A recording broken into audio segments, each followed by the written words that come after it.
Good morning, my dear students. Welcome back to your English class.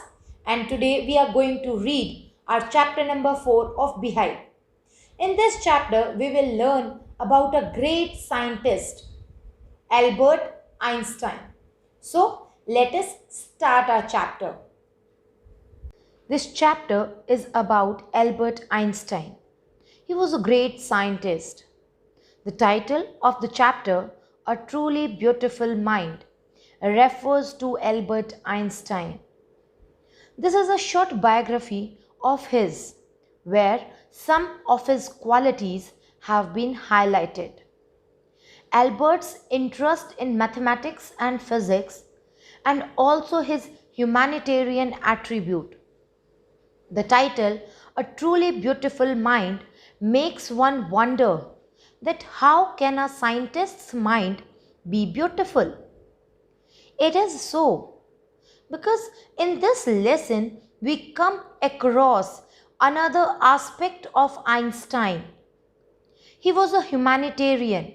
He advocated world peace, non-violence, and that is why the title refers to him as a truly beautiful mind. Albert Einstein was born on 14th March in 1879 in the German city of Ulm. Till the age of 2.5 years, he could not speak, and when he started speaking, he spoke every word twice. His playmates considered him to be boring, and his mother thought that he was crazy, he was freak, because of the abnormally large size of his head. At school, his headmaster regarded him as a stupid and good for nothing. But he proved them all wrong. At the age of 6, at the insistence of his mother, he learned to play violin. He became a gifted violinist. At the age of 15, his family moved to Munich. He did not feel comfortable with the strict discipline at the school and left it for his own good. On completing his schooling, he joined the university at Zurich because the atmosphere that was more liberal and accepted new ideas and concepts. He showed more interest in physics and mathematics. He met a fellow student, Meliva Merrick, at the university. She was equally intelligent and clever. Einstein used to call her a clever creature. Later on, they married and had 2 sons, but unfortunately, their marriage did not survive and were divorced in 1919. The same year, he married one of his cousin.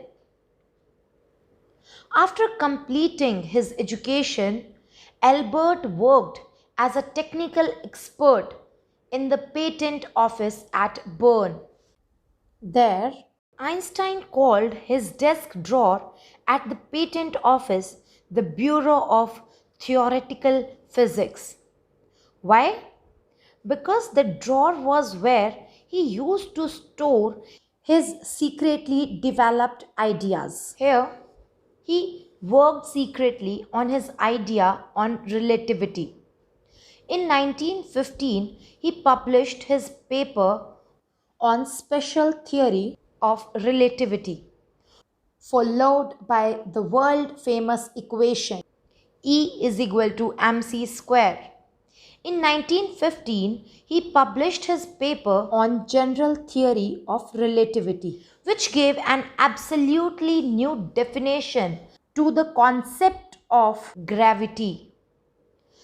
This theory made him a famous figure. In 1919, During the solar eclipse, his theory came out to be accurate and revolutionized physics. In 1933, he emigrated to the USA as Nazis had come to power in Germany.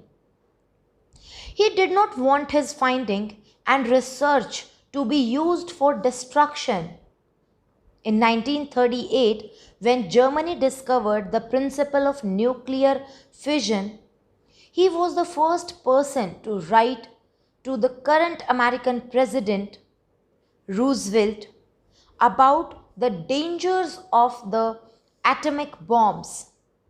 In 1945, when America dropped the atomic bombs on Nagasaki and Hiroshima, lot of destruction took place and Einstein was shaken.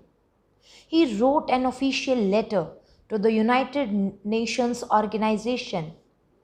Albert Einstein proposed to form a world government, but this letter did not bear any fruit. For another 10 years, Albert Einstein was involved in world peace. He was involved in politics and his agenda was to stop the countries involved in collecting arms and in developing weapons. He campaigned for world peace and democracy. His main agenda was world peace and freedom of people and democracy. Einstein could foresee the future. When he died in 1955 at the age of 76, the world recognized him as a visionary and world citizen as much as a scientific genius. I hope the chapter is clear to you. Read your chapter carefully and do question answers in your notebook neatly. So, we will meet in the next video. Till then, bye. Take care.